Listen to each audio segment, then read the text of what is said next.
Por la señal de la Santa Cruz de nuestros enemigos, líbranos, Señor Dios nuestro, en el nombre del Padre, del Hijo y del Espíritu Santo. Amén. Señor mío y Dios mío, creo firmemente que estás aquí, que me ves, que me oyes. Te adoro con profunda reverencia. Te pido perdón de mis pecados y gracia para hacer con fruto este rato de oración. Madre mía Inmaculada, San José, mi Padre y Señor, Ángel de mi guarda, interceded por mí.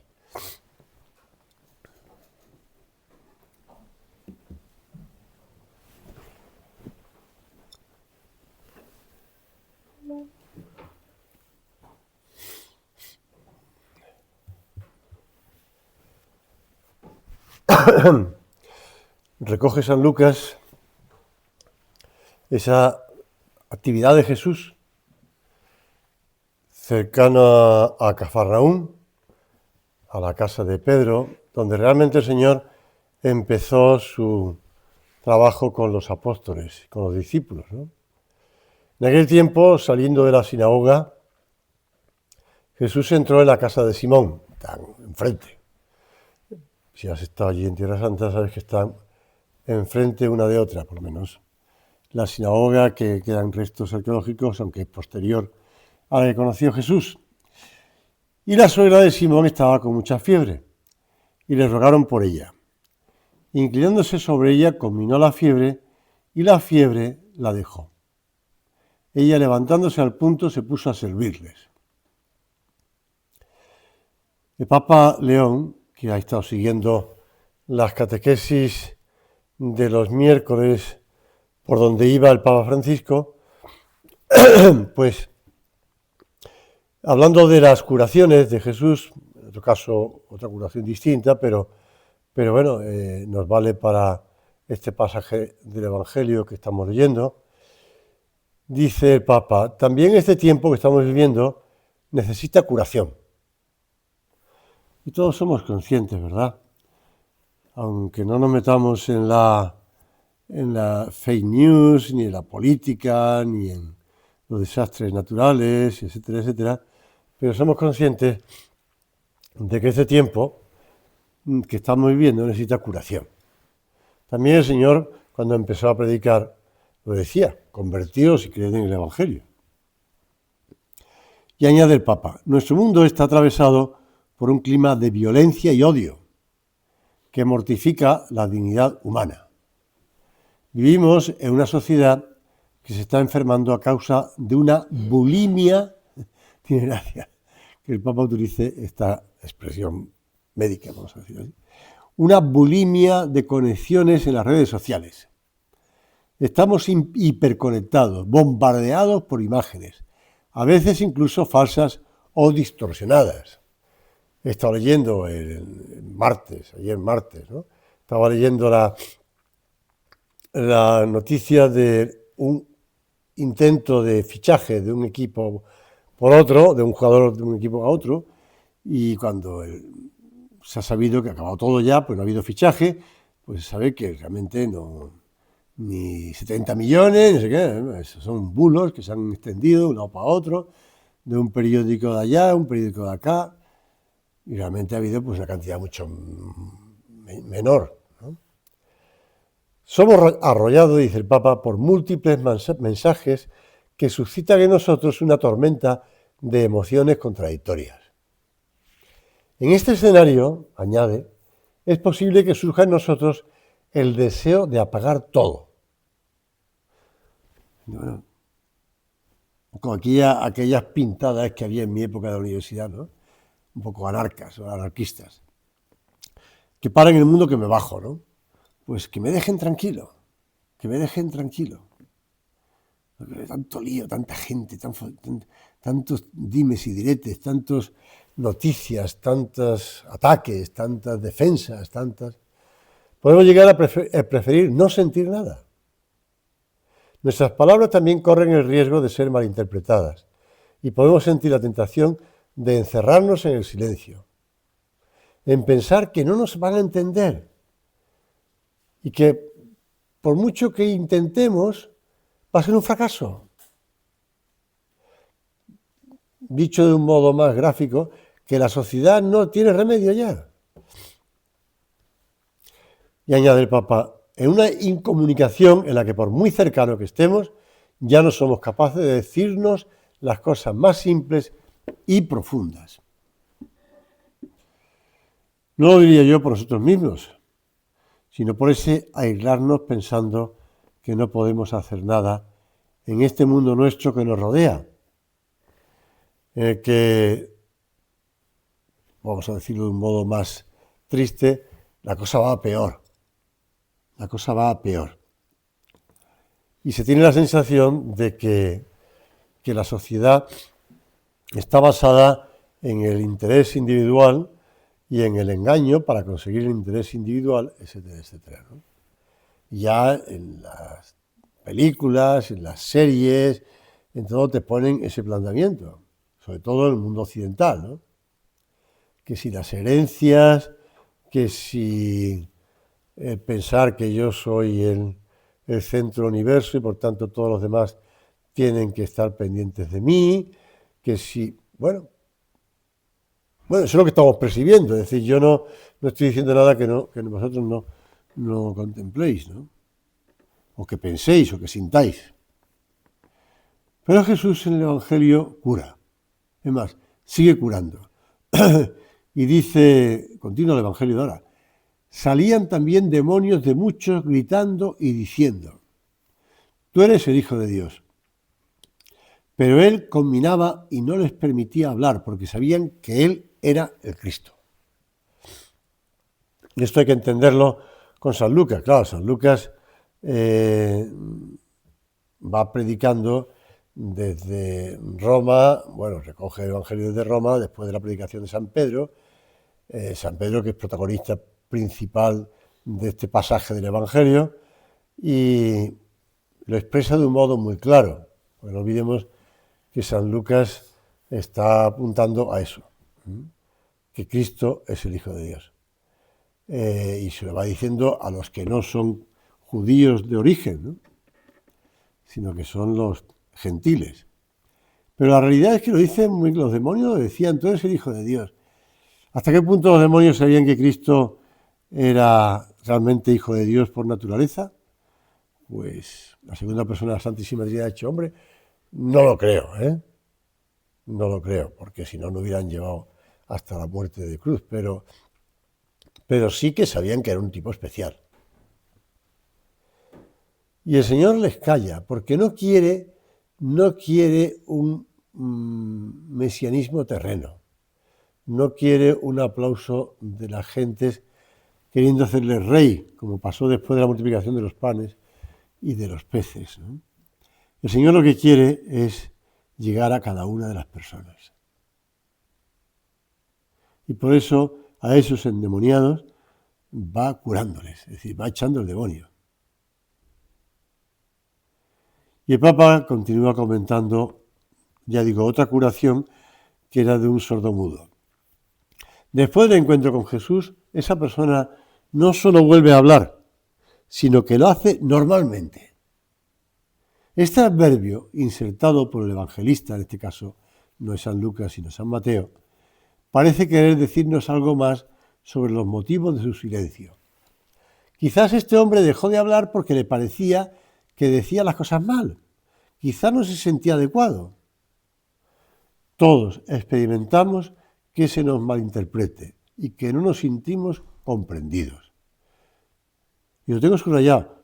Todos, dice el Papa, necesitamos pedirle al Señor que sane nuestra forma de comunicarnos, no solo para ser más eficaces, sino también para evitar herir a los demás con esas palabras.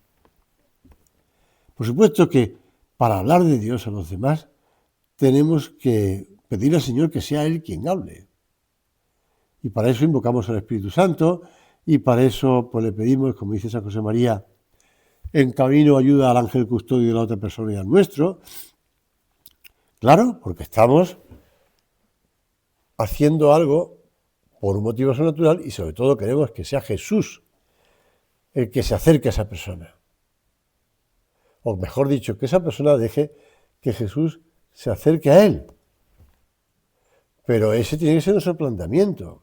aunque pensemos que no hablamos bien, o que pensemos que no sabemos cómo decir las cosas, que no sabemos comunicar a la gente de hoy día, pues como la verdad de Cristo, aunque pensemos que no sabemos comunicarlo, o que la gente ya no lo entiende.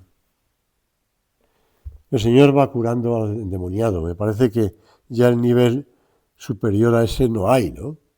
Hay gente que está endemoniada. Yo creo que ninguno de nosotros hemos tenido experiencia de encontrarnos con una persona endemoniada.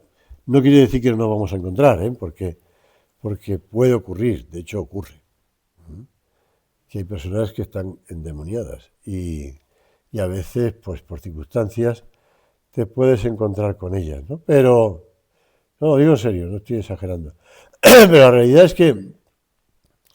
que con todas las personas que nos rodean, puede ser que no sepamos, es que yo no sé conectar. No se trata de conectar.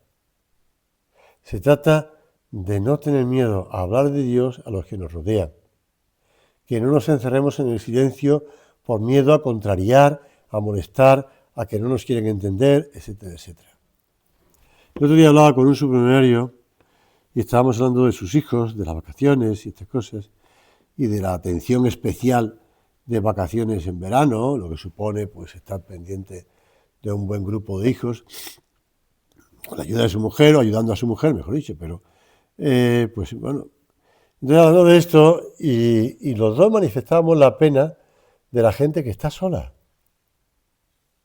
disfrutando del sol y de su soledad. Perdónenme que sea así tan claro, pero es así. Del sol y de su soledad, de sus baños tristes, por su egoísmo, por su no querer darse a nadie, por querer montarse unas vacaciones,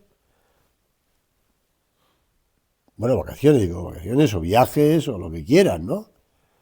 Pero solos o solas, porque, bueno, es que no me quiero que me compliquen, yo quiero disfrutar de mis vacaciones, quiero disfrutar de mi vida, quiero disfrutar de la soledad, la tristeza. Porque además se les ve, ¿no? Se les ve con claridad, con claridad. Y hablar de Dios es ser auténtico bautizado. Y eso nos ayuda a vivir como tal, siendo hijos de Dios, contando con la actuación de Dios en el mundo y en las almas. No olvidemos que no solamente Dios es el creador del mundo, sino que además en su providencia amorosa continúa velando por el mundo. Dice San Juan Crisóstomo, que ninguno diga aquellas palabras frías. No me atrevo, tengo vergüenza, no puedo pronunciar palabra. Este respeto es propio del diablo. El diablo quiere cerrarte las puertas que dan acceso a Dios. Pero San Juan Crisóstomo, que siempre insisto en Piquito de Oro, que es la traducción al castellano de su apellido, o de su apelativo, pues lo dice claramente, no me atrevo, tengo vergüenza, no puedo pronunciar palabra.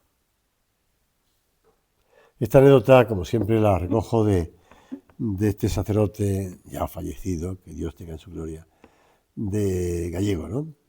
Un sacerdote está ayudando a un anciano para su último viaje en esta vida. Con voz suave pero firme, el sacerdote le dice, yo no sé cuándo era eso, pero bueno, ¿renuncias a Satanás y a todas sus seducciones? El moribundo no dice nada. El sacerdote insiste, ¿renuncia a Satanás? Pero el anciano sigue callado. El cura, un poco desconcertado, le pregunta, oye, ¿por qué no renuncias al diablo y a todas sus obras? Y el anciano moribundo responde, mientras no esté bien seguro a dónde voy, no creo que sea conveniente enfadar a nadie. Bueno, yo no sé si era gallego, pero la respuesta es muy gallega. La respuesta es muy gallega, en el sentido simpático, claro. Una vida así no es cristiana, una vida así es tremendamente insulsa. Nada apasionante, demasiado cobarde. Es café con leche y aguado, además. Santa Teresa decía que no le gustaba a la gente que juega a hacerse santo. ¿Con Cristo o contra Cristo? Las medianías no las aguanto, decía ella. Grande Santa Teresa de Ávila, ¿verdad? Y añadía en sus fundaciones: y así me acaece que cuando en las vidas de los santos leemos que convirtieron almas, mucha más devoción me hace y más ternura y más envidia que todos los martirios que padecen, por ser esta la inclinación que nuestro Señor me ha dado, pareciéndome que precia más un alma que por nuestra industria y oración le ganásemos mediante su misericordia que todos los servicios que le podemos hacer. Por nuestra industria y nuestra oración. Con su misericordia, claro está, porque es el Señor el que toca las almas, ¿no? Por eso, oración, trato con los demás, no rehuir el trato con esa persona, porque Dios está con nosotros y lo subraya mucho el Catecismo de la Iglesia Católica. Sin embargo, el poder de Satán no es infinito, no es más que una criatura poderosa por el hecho de ser espíritu puro, pero siempre criatura. No puede impedir la edificación del reino de Dios.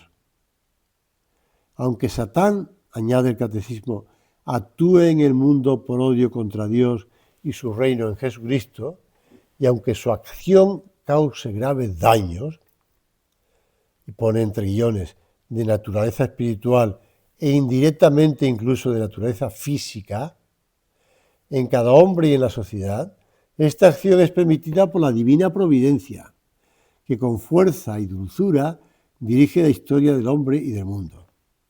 El que Dios permita la actividad diabólica es un gran misterio, pero, y añade unas palabras de San Pablo en la carta a los Romanos, nosotros sabemos que en todas las cosas interviene Dios para el bien de los que le aman.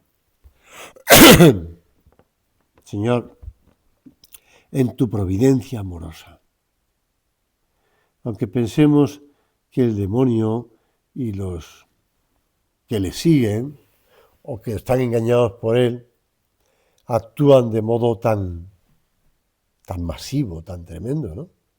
Pero Señor, tú sigues ahí, tú estás con nosotros, aunque estés escondido en el sagrario y en esa actitud de indefensión, vamos a decirlo así, de indefensión. El otro día leía que en algunas iglesias de Francia habían robado, forzando pues agrarios y puertas de iglesias, pero habían dejado las sagradas formas, por lo menos. Bueno, le habían robado los cálices, habían robado las custodias, en varias iglesias de Francia. Bueno, Señor, pues tú estás indefenso, pero con tu providencia amorosa no dejas de estar pendiente de cada uno de nosotros. Y continúa el Evangelio de hoy. También a otras ciudades tengo que anunciar la buena nueva del reino de Dios, porque a esto he sido enviado. No se queda ahí, se va a otros sitios también el Señor. Va a buscar a las almas. Nuestro Padre lo oyó del Señor el día 7 de septiembre de 1931, estando haciendo oración. Y además, él contaba que se distraía en la oración. Y en medio de sus distracciones se dio cuenta de que sin quererlo repetía unas palabras latinas de la Escritura, palabras en las que no se había fijado nunca y que no tenía ninguna razón particular para recordar. Dicen así las palabras de la Escritura que encontré en mis labios. E fui tecum in omnibus ubicunque ambulasti, firmans regnum tuum in eternum. Apliqué mi inteligencia al sentido de la frase repitiéndola despacio. Y después, ayer tarde, hoy mismo, cuando he vuelto a leer estas palabras, pues repito, como si Dios tuviera empeño en ratificarme que fueron suyas, no las recuerdo de una vez a otra, he comprendido bien que Cristo Jesús me dio a entender, para consuelo nuestro, que la obra de Dios estará con él en todas las partes, afirmando el reino de Jesucristo para siempre. Bueno, estas palabras que están publicadas, ¿no? Y estas consideraciones del 7 de septiembre de 1931. he estado en Pamplona ahora en agosto con un profesor de la universidad, bueno, compañero mío de carrera, y este hombre pues hizo un estudio de frases del Evangelio repetidamente meditadas por San José María, como es profesor de Sagrada Escritura. Pues sí, estas palabras que nos va enseguida la aplica a lo que tiene entre manos, que es el Opus Dei, 1931. Nadie le sigue en el Opus Dei. Bueno, a él no, a Cristo, ¿no? Pero poquitas personas. 1931. En cierta ocasión, un europeo ateo, y que creía saberlo todo, caminaba por una selva del África y se encontró con un nativo leyendo la Biblia. Se saludan y con aire de maestro orgulloso le dijo al europeo: no leas ese libro que no sirve para nada. ¿En qué te ayuda? El africano le contesta amablemente: por lo pronto ya te ayudó a ti. El blanco no entiende y pregunta: ¿a mí? ¿Por qué dice eso? A lo que responde el africano: antes yo era caníbal. Bueno, pues sí, le ayudó a él, porque si no se hubiera comido actualmente. Esto me recuerda a otra anécdota que esta es vivida en primera persona por un sacerdote que me lo contaba. Estando yo en Santiago de Compostela, un sacerdote numerario que estaba en Estados Unidos, y que está, me escribió diciendo que si podía atender a un sacerdote que venía haciendo el Camino de Santiago. Yo estaba en Santiago de Compostela y, bueno, pues estuve acompañando en Santiago de Compostela, les facilité la estancia. El día 25 de julio pues estuvimos allí en la misa en la catedral, concelebrada con tantos obispos, etcétera, etcétera. Y él me contaba que pues un pueblo de Castilla estaba tranquilamente por la noche en la puerta del albergue, pues rezando, tarde, noche, rezando en la liturgia de las horas. Porque estaba allí un poco cansado del viaje y esas cosas. La iglesia posiblemente estaba cerrada. Total, que pasó por allí alguien que estaba vendiendo, pues, no sé, mantas y cosas de estas, en plan buhonero. Y claramente se veía que era de origen por encima del Sáhara, ¿no? Vamos a decirlo así. Entonces este le vio allí al sacerdote, que estaba vestido de sacerdote, por lo menos con camisa, y le dijo: bah, eso que está leyendo no sirve para nada. Lo que tiene que leer es el Corán. Entonces el pobre sacerdote se quedó cortado. Me decía: bueno, a la mañana siguiente, cuando estaba yo en la iglesia para celebrar misa, temprano, antes de seguir a la siguiente etapa, miré hacia el retablo, vi allí a Santiago Matamoros y dije: ¿cuánta razón tienes? Esto lo decía en plan de broma, claro, evidentemente, ¿no? Pero bueno, la realidad es que el Señor va cambiando las almas y va haciendo que la sociedad sea más justa, que la sociedad sea más humana, que la sociedad sea más habitable, que la sociedad pueda acercarse más. ¿Y qué hacemos nosotros, Señor, para ayudarte? Como cristianos tenemos sobrados motivos para estar orgullosos de lo que nuestros antepasados han legado al mundo. Y lo que sí conviene pensar es si yo, con mi vida, con mi palabra, estoy transmitiendo a los demás esos mismos valores, los que Cristo nos ha enseñado. Si estoy procurando, pues, ampliar el número de personas a las que llego, pero no para tener muchos amigos, que sabemos que es difícil, pero bueno, sino sobre todo para tratar a esas personas con Cristo, para que ellos, bueno, como dice nuestro Padre en Camino, que sea tal tu compostura y conversación que los demás al verte, lee la vida de Jesucristo. Lo que le dijo el pagano al africano, y lo que le dijo el buhonero, no quiero calificar más, al sacerdote católico norteamericano, ¿no? Pues lee la vida de Jesucristo. Está leyendo a Cristo.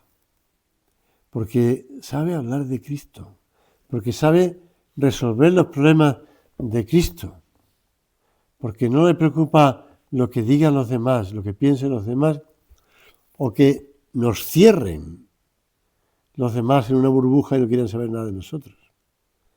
Porque la realidad es que, primero, cuando los demás ven que nos acercamos a ellos, o ellos se acercan a nosotros, ya saben con quién están tratando.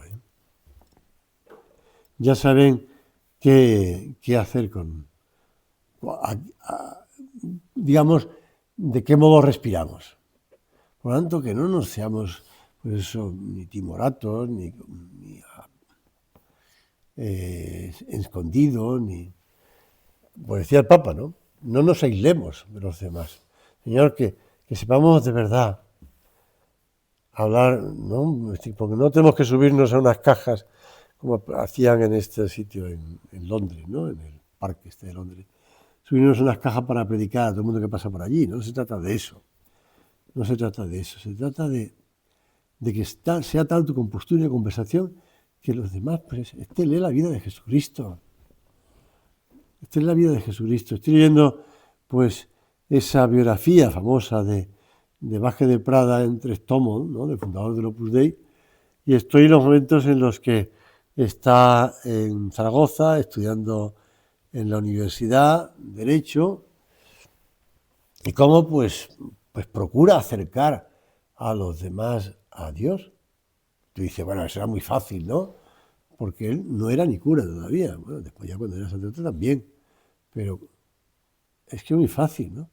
Y me llamó la atención porque a veces terminaban las clases y si iban a un bar allí cerca, que incluso no me acuerdo del nombre, pues lo siento, pero tenía un nombre muy, muy simpático, ¿no? Yo creo que incluso me sonaba que era muy, muy aragonés. Bueno, total, que nuestro padre se iba con estos chicos, bueno, con estos estudiantes, compañeros suyos de universidad, pues a tomar unas tapas, ¿no? Dice allí, unas tapas, dice Vázquez de Prada. Unas tapas. Pues iba con ellos. Y estaba con ellos.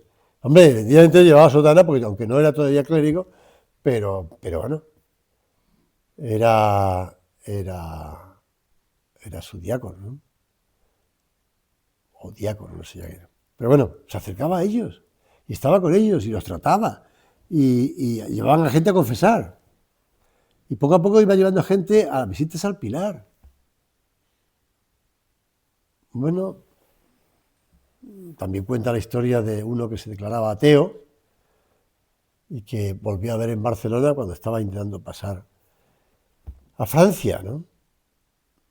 Que este hombre después, por desgracia, terminó mal porque, bueno, pues tuvo que huir de Francia, se exilió a Francia, tuvo que ir a España, mejor dicho, se exilió a Francia y allí se deprimió, se hundió y se suicidó por su fracaso, ¿no?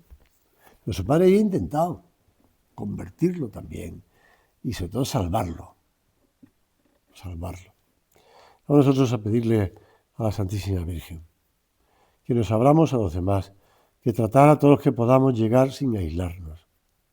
Y acudimos a Nuestra Madre Santa María, que no paraba de acercarse a los demás, a Isabel, su prima, a los nuevos discípulos, que está con ellos también en la boda de Caná, o ellos están con ella en la boda de Caná. Y después en otro momento, también en Cafarnaúm, aparece la Virgen, con parientes de Jesús. Y después está junto a la cruz.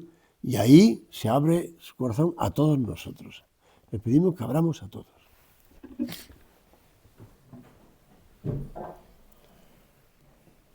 Te doy gracias, Dios mío, por los buenos propósitos, afectos e inspiraciones que me has comunicado en esta meditación. Te pido ayuda para ponerlos por obra. Madre mía Inmaculada, San José, mi Padre y Señor, Ángel de mi guarda, interceded por mí.